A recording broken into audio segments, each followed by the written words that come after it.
Alors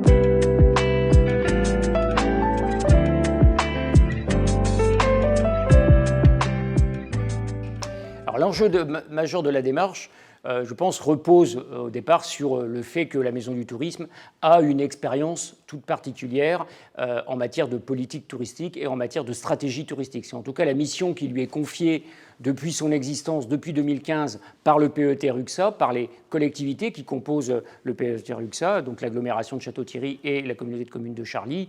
Et donc, il était tout à fait naturel, au moment où l'agglomération a voulu travailler sur son marketing territorial, qu'elle se tourne vers la Maison du Tourisme qui porte cette stratégie et qui a l'expertise de cette politique d'attractivité touristique. Nos établissements, on se doit d'être à répondre aux attentes du territoire, de voir comment le territoire s'oriente pour pouvoir être force de proposition sur des cursus de formation, enfin faire évoluer nos offres de formation. Parce que ça fait déjà un petit moment, un certain nombre d'années qu'on est dans le secteur et qu'on essaye de vivre engagé, d'accord, de faire connaître notre région, de faire connaître notre territoire. C'est important pour nous. Bon, la voiture ancienne, c'est quelque chose qui rallie les gens et qui parle à tout le monde. Pour moi, le territoire, c'est l'idée d'apporter aux gens une qualité de vie. Cette qualité de vie, qu'elle soit économique, écologique, culturelle, sociologique, et surtout ne pas oublier l'humain. Lorsqu'on se produit à l'extérieur de ce territoire, eh bien, on revendique le fait d'appartenir au sud de l'Aisne. C'est-à-dire que ça, c'est important.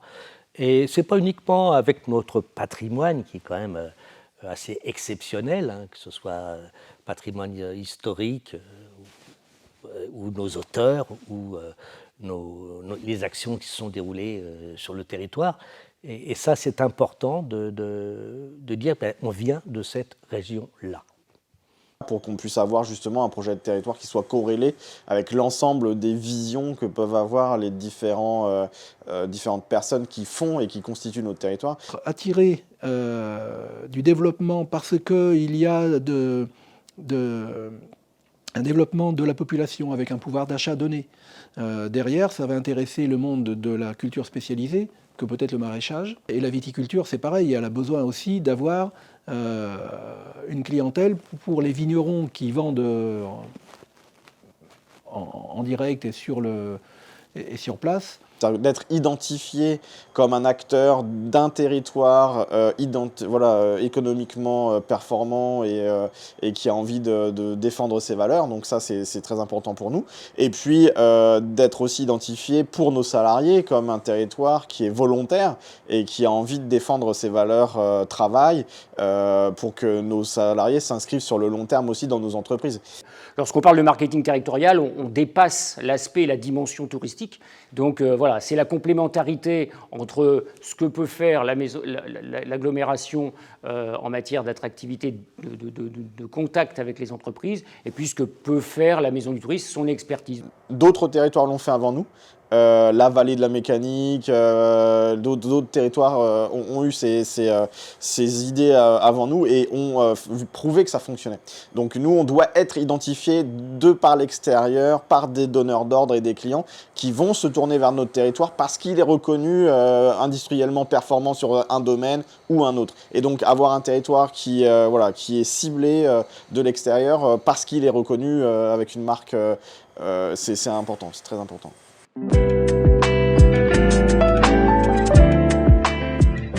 Durant la période Covid, nous avons su, tirer profit quelque part de la situation. C'est ainsi que la fameuse règle des 100 km qui imposait de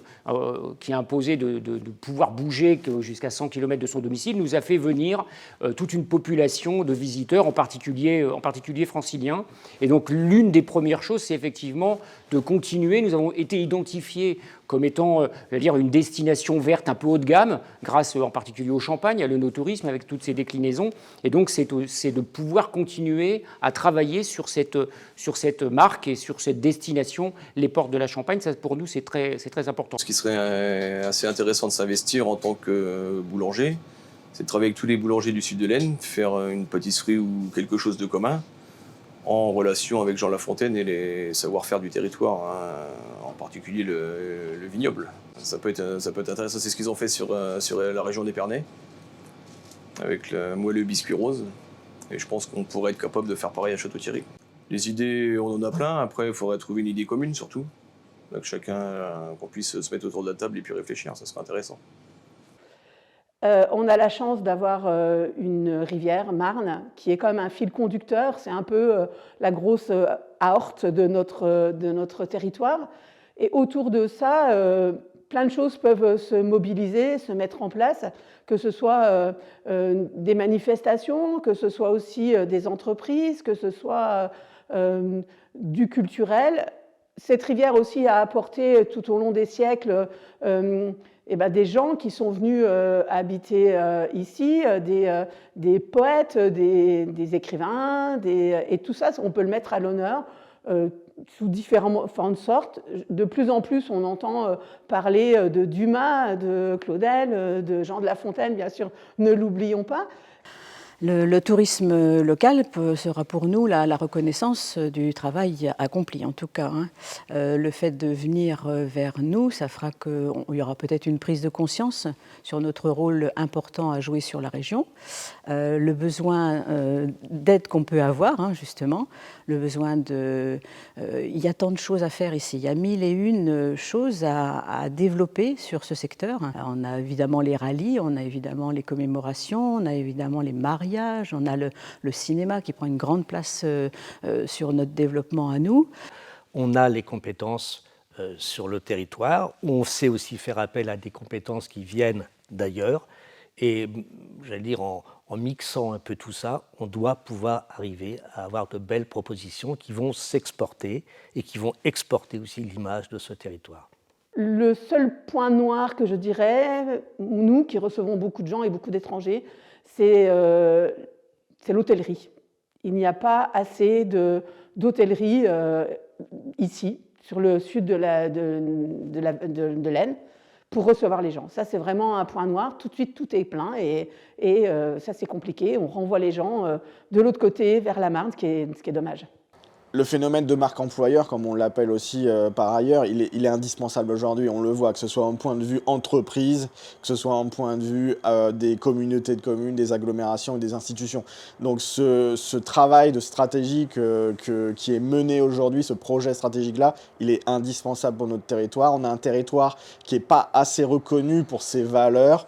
Et qui a beaucoup de choses à défendre. On a beaucoup de pépites industrielles, économiques sur notre territoire, on le dit souvent, qui ne sont pas à leur juste valeur reconnues. Et ce projet-là peut amener une reconnaissance suffisante pour développer l'emploi et l'économie au niveau local.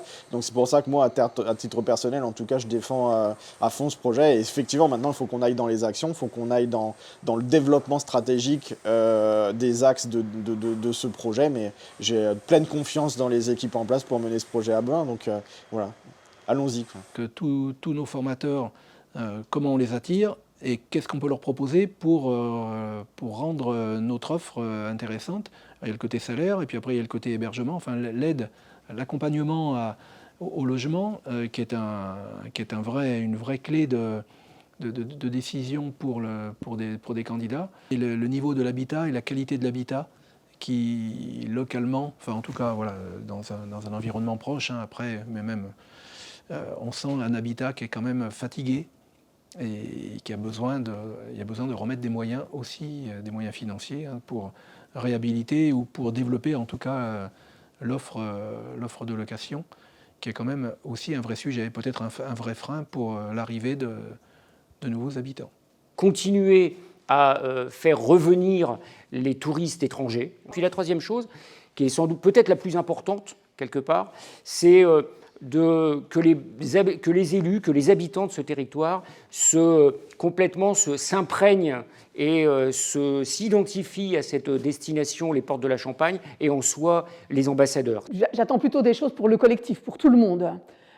Pour le développement, j'attends de l'agglo que peut-être on oublie de regarder, qu'on ne regarde plus cette grosse ville qui est Paris et vouloir faire des événements énormes, se caler sur ces grosses villes qui nous entourent et qui nous étouffent peut-être un peu, nous, ce sud de l'Aisne, et qu'on regarde toutes les initiatives qu'il y a en local. Donc là, on attend de l'aglo justement une valorisation du territoire, une grosse communication, une part de communication sur tout le territoire du sud de l'Aisne.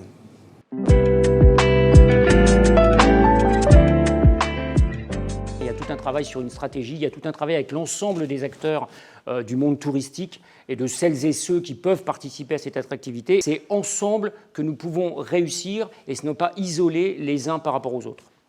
C'est un projet qui ne peut se faire qu'à un point de vue communautaire. Enfin, aujourd'hui, c'est bien sûr, les entreprises individuellement ont cette réflexion, mais ce n'est qu'avec un projet de territoire qu'on arrivera à s'inscrire dans une vraie logique de concurrence ou de partenariat avec d'autres territoires. Et que je pense que par l'écoute, par le partage humain de valeurs, d'idées, on y arrivera. On y arrivera. Parce que notre territoire, il est magnifique. Enfin, c'est super beau de vivre ici. Mais une des raisons pour lesquelles on est implanté sur le territoire, c'est qu'on l'aime. En tout cas, moi, j'en suis issu, mais je l'aime et je considère que il y a vraiment, vraiment des choses à faire ici, hein, des choses à créer, des choses, encore une fois, originales, des choses qu'on n'imaginerait même pas exister pour le moment, mais c'est ça aussi le principe de la création culturelle, c'est qu'est-ce qu'on va faire demain et comment ça va se passer. Voilà, rêvons un peu, mais osons.